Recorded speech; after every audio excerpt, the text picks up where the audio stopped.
Hello friends, welcome to my YouTube channel. Let's learn English friends. In today's video we are going to learn what is relative clause, types of relative clause, what are the changes that take place and how to put relative clause in sentences. So please watch my video till end and stay focused.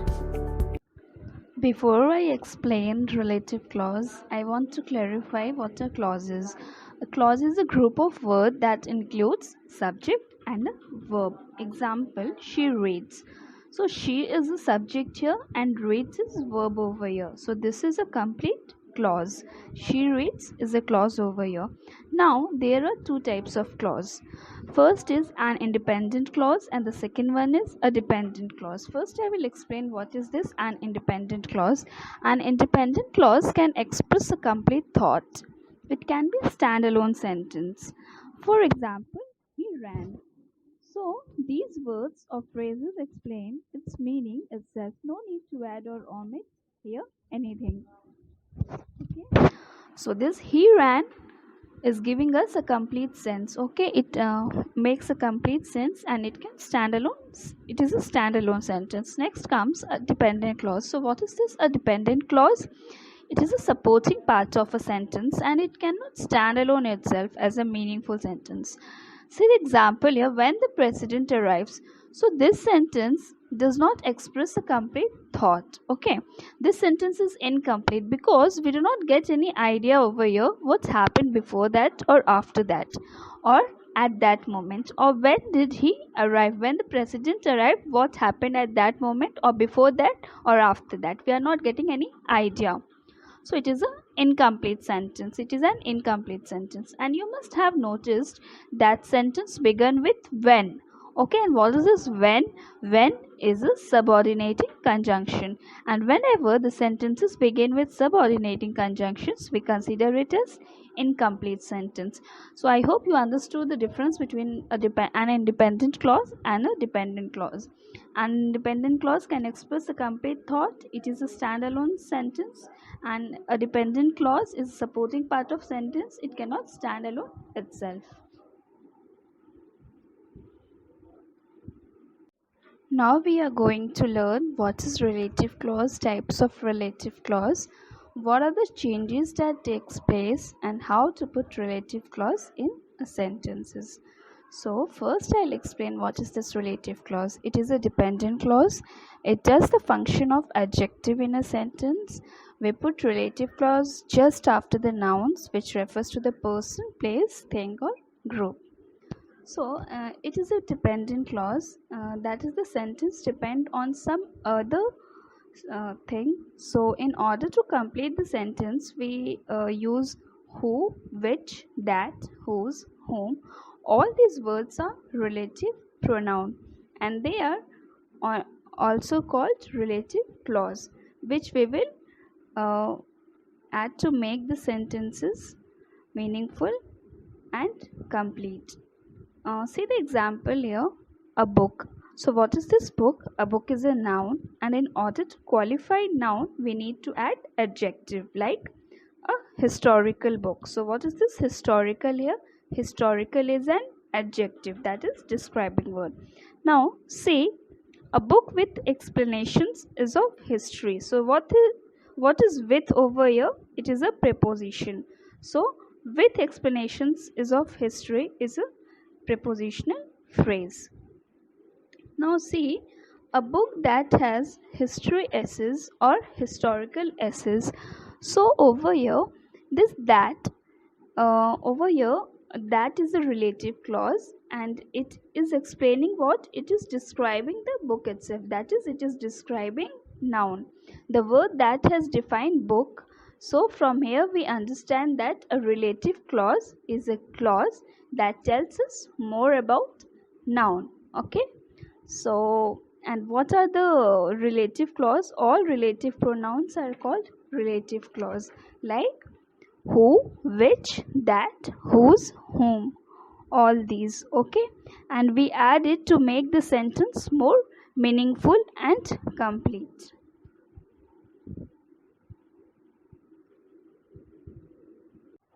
Now I am going to explain the two types of relative clause. The first one is defining clause and the second one is non-defining clause. So what are these defining clause? It explains more things about it and or about noun, and it is a subject related, that is it describes subject. So defining clause are also called subject relative clause. You can see here what is the subject relative clause. It provides information about nouns or subjects. Okay, you can see the example here. Priya is an intelligent woman. She is our neighborhood. Okay, so we can write it using the relative clause who or that. So Priya is an, how we have written the answer here. Priya is an intelligent woman who is our neighborhood, or we can also use that is our neighborhood. So over here who is a relative clause. Okay, and if you write replacing who, that will also be a relative clause. Another example I have given here to explain: she chose the book talks about geography. So, what is the common factor over here? The common factor is the book, which I have underlined. So, the subject of this sentence is the book. So, we can also write it using uh, relative clause like she chose the book which talks about geography.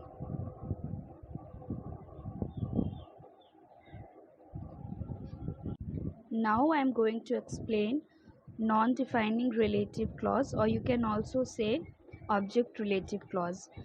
Object relative clause, in our case of object relative clause, we can skip the relative clause from the sentence. For example, the baby was named Rohan. Rohan cried a lot.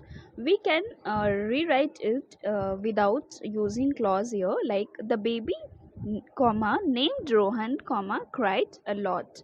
So over here we have not used any clause. Okay, we can omit it.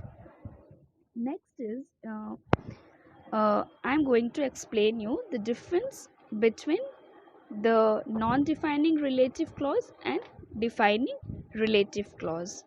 Okay, so defining relative clause is also called subject relative clause, and non-defining relative clause is called object relative clause. So in defining relative clause we do not put commas, and in non-defining relative clause we put commas.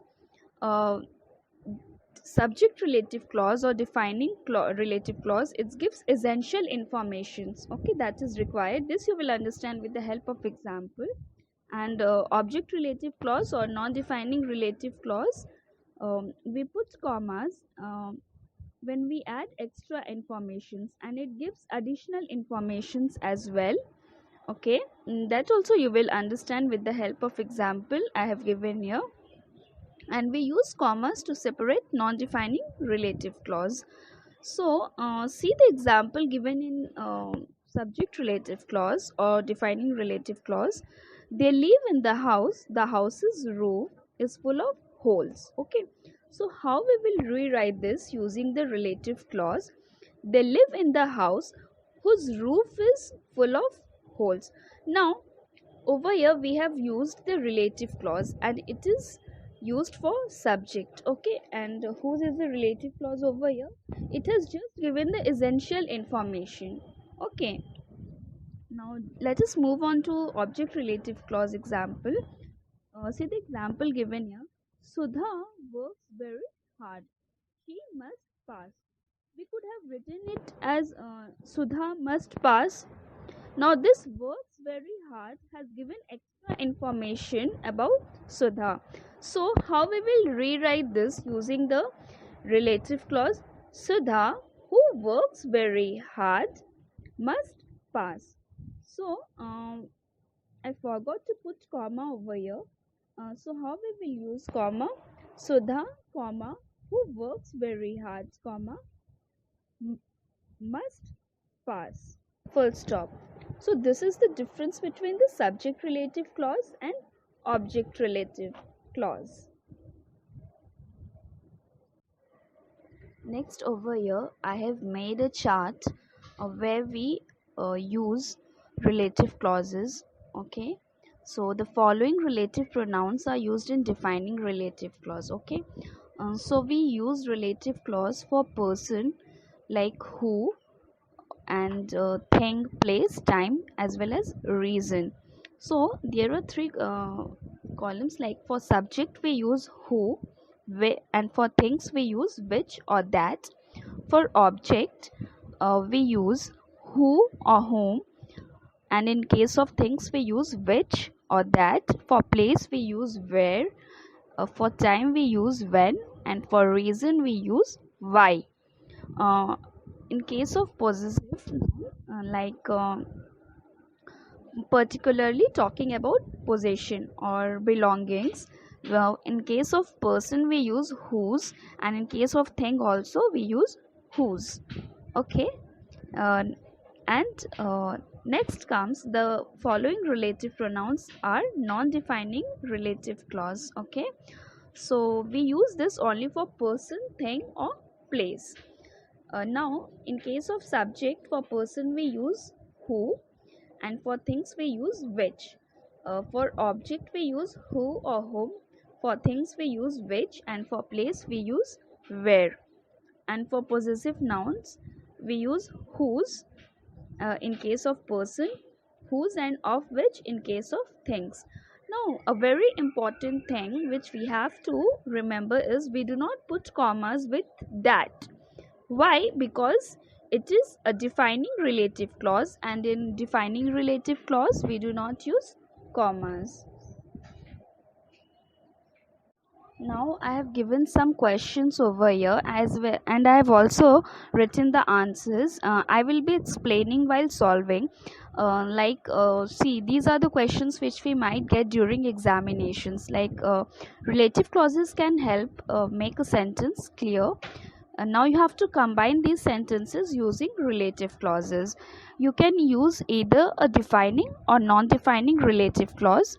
In case of defining relative clause, we do not use any comma, and in case of non-defining we use commas. And in non-defining clause we also skip relative clauses in some cases. So let us begin without any further delay. So what is the first question? My mom made me dinner, I ate it. So we can also write it using the relative clause. I ate the dinner that my mom made for me. Okay, so over here that is a relative clause, and we have used this relative clause for dinner. Okay, Sushan has a blue cell phone. She talks on the phone all the time. So over here in this sentence, Sushan has a blue cell phone. Has a blue cell phone has given some additional information about the phone which we may omit, or which gives extra information or additional information. So that is why I have used a relative clause, as well as we have used comma here. Sushan, comma, who has a blue cell phone, comma, talks on the phone all the time.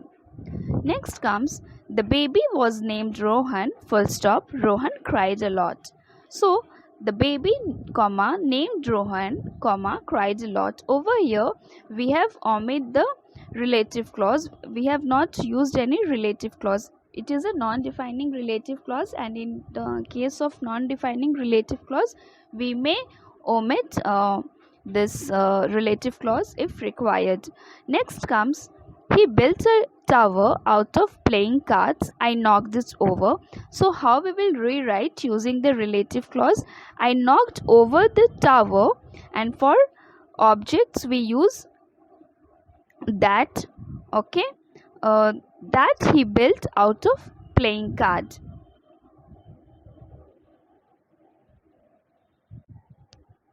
Our fifth question is, the hotel had no empty rooms, we drove past it. So it refers to what? It refers to hotel itself. So how we will rewrite using the relative clause? We drove past the hotel that had no empty rooms, and we use that for things. Okay, next question is, the password for the computer is fire123, I memorized it. So it refers to what? It refers to password. So how we will rewrite? I memorized computer password. We can also use which is or that is. Okay, fire. 1 2 3. Our next question is, that's the house, I was born in it. So how we will rewrite this? I was born in that house. Okay. So over here we use house for, we use that for things, and thing, house is a thing over here. Okay. Now the next question is, where is the lady? She ordered fish. Now where is the lady who ordered fish? Okay, we use who for person. Okay, those who are the cars, they only take unleaded petrol. So how we will rewrite this? Those are the cars that only take unleaded petrol. We can also write which only take unleaded petrol. For things we use that or which. See the last question here. The children went to New York. They speak English. Now they speak English is just an additional information which has been given for the children. Even if we don't add it, it makes a complete sense. Okay, but if we have to write, how we will write using the relative clause, over, as it is giving additional information, we have to use comma here. Okay, the children comma who speak English, which is an additional information, comma went to New York. I hope you have understood what is clause, the relative clause and the types of relative clause. So the subject relative clause and object relative clause. In subject relative clause we do not use commas, it just gives essential information, and object relative clause is a non-defining relative clause. We put commas here, and it gives an additional information, and we use commas to separate the relative clause. Okay, I hope you liked my video. If you really liked it, please press the like button. Till then, happy learning, take care. I will be back soon with my new lesson.